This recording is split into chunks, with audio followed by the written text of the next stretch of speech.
Hey Taurus, sun, moon, but rising sign most accurately. February of 2023 is a month in which your go-getting instincts are on steroids for getting more resources and money coming your way, while Lord Venus, who's the boss of you, your ruling planet, is making sky love to a ton of planets, bringing you new prosperity and new positive developments with your money and love stories.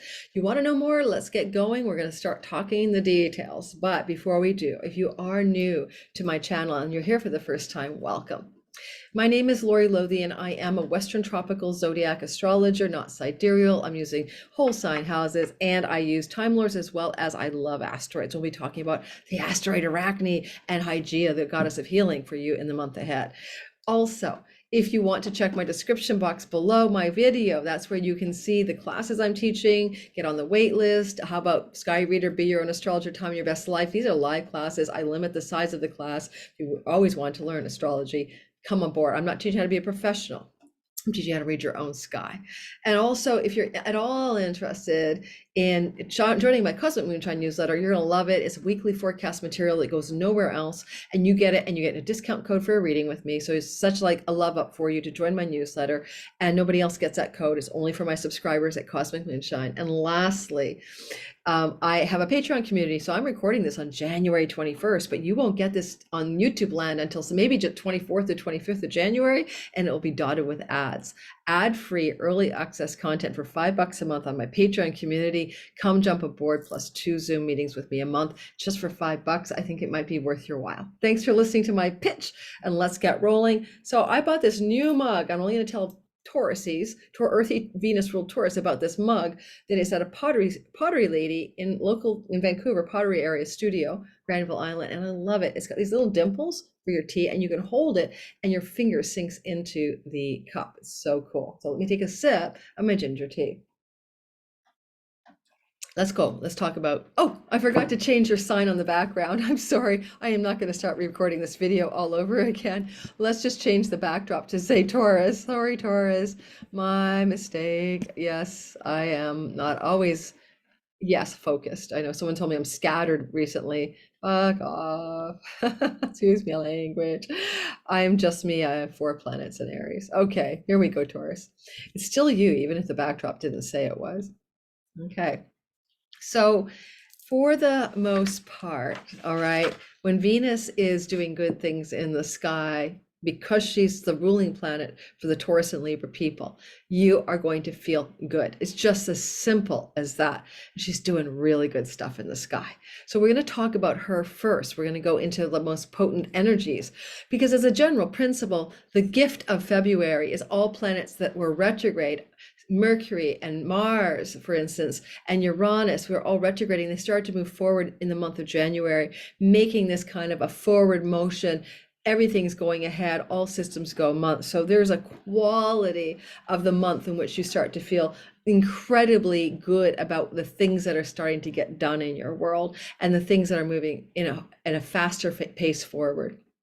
Now, Venus is going to move into the sign of her exaltation on the 26th of January, meaning as February unrolls its red carpet VIP rollout for you, which it's going to do, it's going to also love you up until the 20th of February, because that's when she's moving through Pisces, her sign of exaltation, in the house of good spirit, which is such a positive house.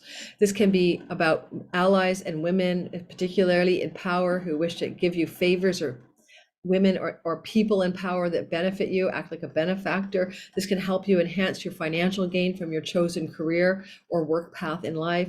So raises and promotions. This is time enjoying more fun and time with your friends and your social groups of belonging. So this is a juicy vibe that starts in February around January 26th and lasts till February 20th. And as she's moving through Pisces, which is where she's exalted, she sextiles Taurus, sextiles your identity, your body. It's good for your health. It's good for you loving yourself. It's good for you being loved by others and you being just glow. It's a glow up. It's just a freaking glow up. And so all Taurus risings, all sun and moon will feel this. It's always more accurate to listen to your rising sign, but you can listen for sun and moon. You figure it out. It's up to you. And as she's doing this love up of moving through the Pisces corridor, there are some very special moments here. Now, the first one I'm going to talk about is a little bit surprising, but she is a benefic. No, sorry, it's not surprising. It's a little bit sizzling, but she is a benefic. So it's a square to Mars. Now, Mars is action and passion and motivation and will, and Venus is love and beauty, harmony and peace and friendliness. And there's tension, but if it was a romance, it's passion. So if you were a single Taurus and you experience this tension between these planets, or it could be a romantic relationship taking off with somebody who you had friend zoned, and it could be extremely heated. If it's a money story, which it can be, because the 11th and the second house of your chart are money houses, then this can be a very hot and sizzling and exciting, but also stressful time around some financial opportunity or decision. And the reason I say opportunity is because Venus does bring lucky opportunities, just like Jupiter. So maybe it's exciting, but it's stressful. And there's this opportunity and it's high pressure and it needs fast action. Finally, you could buy or sell a possession, but there is a little tension here that you really want. Venus is exalted. It'd be like a friend saying, you want to buy my Maserati, I don't want it anymore. And you're like, I don't know if I can get the financing this fast. So look for that weird energy. And that's happening around the 4th and 5th of the month. It's really, you're going to feel it the first week of February. Okay, so it's not that long standing. And just preceding that, there may be some kind of tension between somebody in a patriarchal father figure role or in an academic setting that's happening with a Sun square Uranus. So Sun in your 9th house. Oh, sorry. I apologize. Sun in your 10th house. Somebody who's like still the same thing, a leader, a patriarchal figure, a father figure, even a boss or someone higher up, is kind of creating some kind of unexpected or intense energy directed straight at you. And Uranus is in your house. You may want to break free. You want to rebel against some kind of patriarchal, hierarchical authority figure in a work setting, for instance, or a career setting. That could be happening in the 3rd, 4th, and 5th time frame. And then there's that tension from Venus and Mars. So let's boil it down to exciting but somewhat tense energy going on in the first week of February. End of story. Now, Venus is going to sextile Uranus. This is exciting. This is positive. There's nothing at all to worry about here. Venus is about love and beauty and money and windfalls in the 11th house. Financial money coming, windfalls coming, great gains, raises and promotions coming maybe from the 11th house of great gains from your career. And the sextile is looking right over down at you, Taurus energy, where Uranus is sitting. And Uranus, Taurus, you've had Uranus here since 2019, doesn't end until the end of 2025. You're becoming more rebellious and freedom loving and changing your identity, even though you're a fixed sign. So Uranus is shaking up the ground beneath you and asking you to really, crack open your identity over these last few years. This energy is still here, right? And now all of a sudden Venus is like, once a year she comes through and she's loving you up. So there's a big sweetness here in the sky for some prosperity perhaps, or a sudden unexpected sighting romance, or some developments with female friends coming through your sky. Time frame for that intensity but positivity is around the 6th to the 9th of February. Already kind of intense around the 7th and the 8th. And while she's busy doing the sudden exciting stuff, she's also in a sextile to Neptune. Did I say sextile? Mercury is also in a sextile to Neptune. And Mercury is about news or information or texting or phone calls. Let's just put it like information, news, or something coming through. And he wants to bring that to you from the 9th house. So there's some positive, exciting dreams, hopes, and wishes, information or news to do with foreign lands, visas, court cases, things to do with judges, things to do with higher education, or third marriages. It's going to feel quite positive. It's also like maybe bringing you in touch with some long-held dream or goal that now is looking like the news that you're getting from the 9th house is bringing that to fruition. As the month progresses and we move forward, there's going to be a time around the 10th or 11th of the month where Mercury will sit with Pluto in your ninth house. This is very powerful. It can be a very powerful news or information about a father or father figure or patriarchal figure. It may involve information to do with death. I just have to be honest, but it happens every year. So obviously I wouldn't worry about it that much. Otherwise, because it's the anaretic 29th degree, which brings its own intensity and turbulence, there also could be some really exciting, powerful, and intense news and information regarding visas and legal affairs and courts and foreign lands and academic environments. Okay, so keep that in mind. That's happening around the 10th or 11th of the month of February. And during that time, there's this kind of incredible Apollo energy activated in the sky. So I'm going to do a whole video about that for the collective. I don't want to dive into that now, but it's going to be interesting for the world. I definitely think it could be the death of a world leader that's going to be really significant in America, by the way, or connected to America. When we get forward in time, we move to this Halloween. We talk about Valentine's Day. I mean, every sign's going to talk about it, but Venus is your Lord and she loves to love. So Venus, the Lord of your sign, will conjunct Neptune in Pisces on Valentine's Day. Day before, day after, day around there. Happy Valentine's Day. How dreamy. I mean, for some of you, it's as simple as going to like a really luxury bar, restaurant, or night out, or decking a social event around love and romance and Valentine's. That's what that is. I mean, super loved up in the romantic part of your life. It's also a time where you might find that time with your friends is going to be especially dreamy and beautiful and magical. And if you were a singleton as a Taurus and you were encountering this could be an amazing blossoming of a new romance, soulmate style, through introductions by friends or meeting the person in a group setting. And so it's all really good. And at the same time, like literally Valentine's time frame, the Sun and Saturn come together in what's called a conjunction.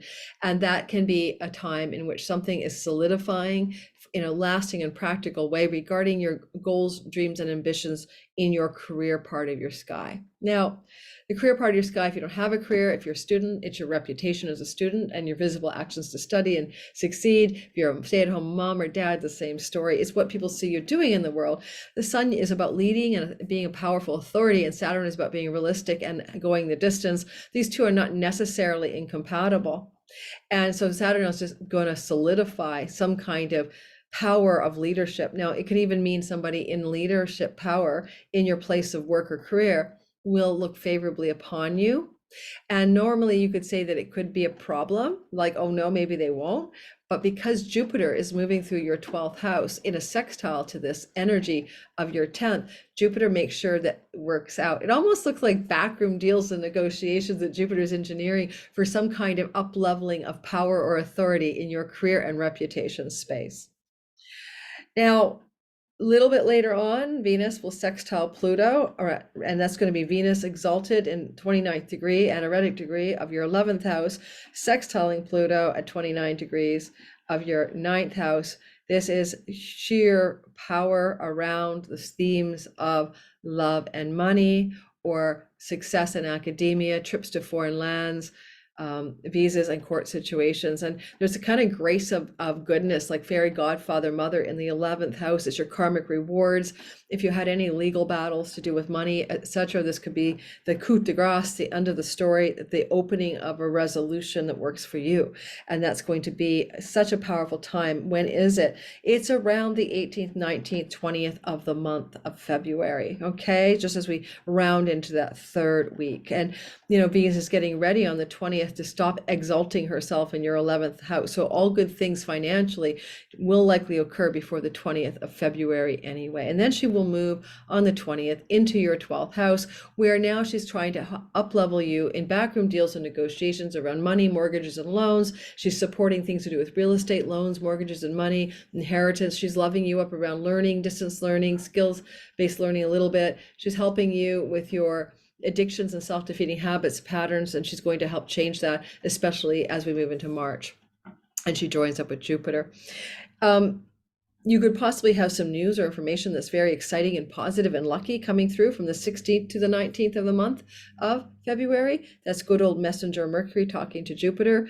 And that looks like, to me, some good career and reputation news. And it can also impact you financially, or there's cobbling some backroom deals, good news and negotiations for financial uplift and grace and goodness in that part of the time sky of your sky. Now we're going to stick the landing at the end of the month, and we're going to talk just a little bit about the Mercury square Uranus happening on around the 21st to the 23rd of the month. Now we have Venus no longer in your 11th, she's in your 12th. And at this point, we end up with Mercury in your 10th house of career and reputation in a square or a challenging aspect to Uranus in the house reset. I had to take out a chunk here because, guys, I lost my mind, and I kept thinking about Mercury still being in Capricorn. So Mercury is moving into that Aquarius zone of your sky, right? February 11th to March 2nd, helping you with your career and reputation. All right, back that up. But what I wanted to say is that he's going to square Uranus from your 10th house of career in the house of your identity. And there's some disruptive energy here in the end of the month, around the 21st to the 24th of February, regarding your reputation and your career and your purpose energies, and some jolts of unexpected news or surprises. Just saying.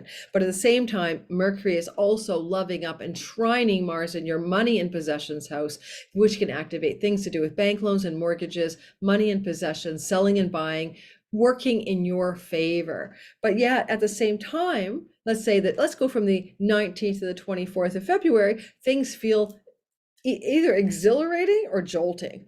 There's some unexpected developments, but it seems to all work out because of the Mars Mercury storyline. So that's what I'm going to say. I'm going to stick with it. I hope I can remember to go back and edit the glitch, because I got some gnarly fucking, excuse my language, trolls. I know I got some people going to unsubscribe because I swear I have 4 planets and Aries in the house of communication. But it's like, don't tell me I'm distracted. Don't tell me I move too much. Someone told me I move too much. I was showing people my house in my last video, and like, they're out of here because I move too much. What are we supposed to do? Be like yeah, and you know what? I don't take unconstructive criticism well. I don't think I do. All right, defensive because I'm too Aryan. All right, so that's it for you. Thanks for listening, Taurus. I wish you the best. Check out my description box below. This is February. Things are looking good. Venus is supporting you. It is a month for you to succeed in love and money stories. Big hugs. And I'll stop the screen.